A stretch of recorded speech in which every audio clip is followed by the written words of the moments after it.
ko na.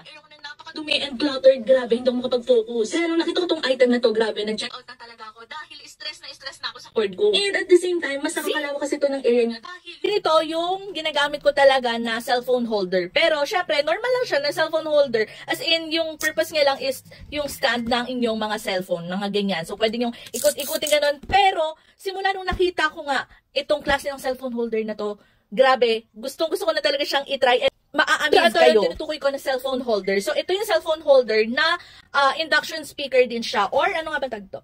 Wireless induction Bluetooth speaker din siya. So, itatry natin. Ipapakita ko sa inyo kung bakit ba gustong-gusto ko bumili ng kasi sulit na sulit talaga siya. So, open ko muna to ha. Open ko lang muna to. power on. Ayan. Naka-power on na siya. So, ipaparinig ko muna sa inyo itong sound ng halimbawa na hindi ko pa siya nilalagay dito sa induction speaker. Ganito siya kalakas.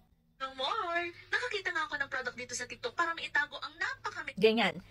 Tingnan yung maigi ha. Ikakabit ko siya. As in, plug and play lang siya. Open mo lang to. As long as naka-open lang din yung Bluetooth mo dito. Wala na akong inayos sa settings ng Bluetooth. As in, naka-open lang yung Bluetooth ko. Hindi ako nag-connect dito. As in, open lang siya.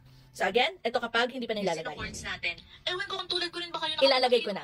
Napakadumi and cluttered, grabe, hindi ako makapag-focus. Kaya nung nakita ko tong item na to, grabe, nag-check out na talaga ako dahil stress na ako sa cord ko. And at the same time, mas nakakalawak kasi ito ng area niya dahil yung mga cord, imbes na nasa ibabaw ng lamesa nyo, maitatago nyo na sa ilalim. May nakita pa akong ibang style ng ganito, pero ito rin.